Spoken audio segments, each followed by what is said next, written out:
All right, let's go over April 2022 market trends. We're going to be talking about guard-gated real estate, specifically single-family homes.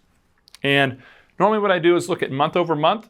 So we're going to compare April to March, as well as year over year, comparing April to April of 2021. But we're going to take it one step further and also look at April of 2018. The market's been really hot, inventory's been really low these last couple of years. So it's going to give us a little bit more perspective on how things are shaping up. So starting with the available units of homes for sale, in April of 2022, there were 226 homes for sale, which is up from March. You know, seasonally at springtime, people start putting more homes on the market, and up a bit from April of 2021. But when you look in 2018, which had 391 homes for sale, the inventory is down substantially. I mean, it's almost half, and that's where you see just such a tighter market right now because there's just low inventory. And that to me is what's going to drive probably single-digit appreciation this year because it's just still a tight market. And then we're going to look at pending sales. So pending sales were at 135, and those are the number of homes in contract at the end of April. And that was down from March and down 35% from year over year.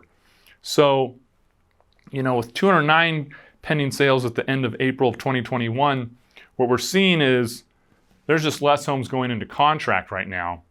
And I'm going to attribute that primarily to three things. First of all, prices have just gone up a lot. So yeah, there's about the same number of homes on the market now as there were a year ago, but the prices are a lot more. So that's going to edge some buyers out.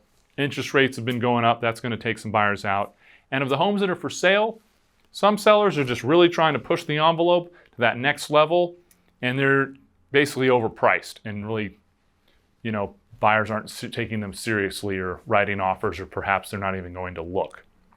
But what's interesting is if you look at it in pending sales of April of 2018, that was 147, which is about middle ground between March and April. So we're basically seeing the same number of homes go into contract as 4 years ago. Looking at the number of closed sales, we're at 111 for April of this year, which is up a bit from March, but still down 37% year over year. So once again, everything I just talked about with the pending sales being down is also a factor of leading to the lower number of closed sales.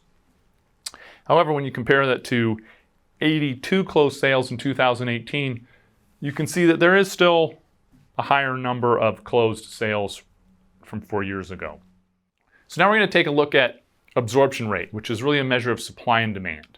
Okay, so a 6-month supply of inventory for a particular price point or product type is what I would call a relatively normal market. You're generally going to see prices remain fairly stable because you sort of have more of a balance of supply and demand. As the numbers skew lower than 6 months, you'll start to see more of a seller's market because you're going to have lower supply, higher demand. Okay, so literally from 500,000 up to 2.5 million, we've got absorption rate numbers of 1.7, 2.3, 3.4, basically very low numbers of supply, which means these are just going to be more competitive segments of the market. Now, the second we hit 2.5 and up, now we're at around 5.5 months supply and up, which means that's going to be a little more balanced, probably not see the same appreciation as the price points below that. And yet there's still going to be competition, because here's the reality is this is just a general observation. The properties with the best views and the best upgrades and the homes that show and smell the best are still going to be the most exciting and fastest properties to sell, as long as they're priced right. That's a wrap for April. If you have any questions, please leave it in the comments below and give us a like. And if you have any friends or family that might appreciate this, please do share it with them. Thank you.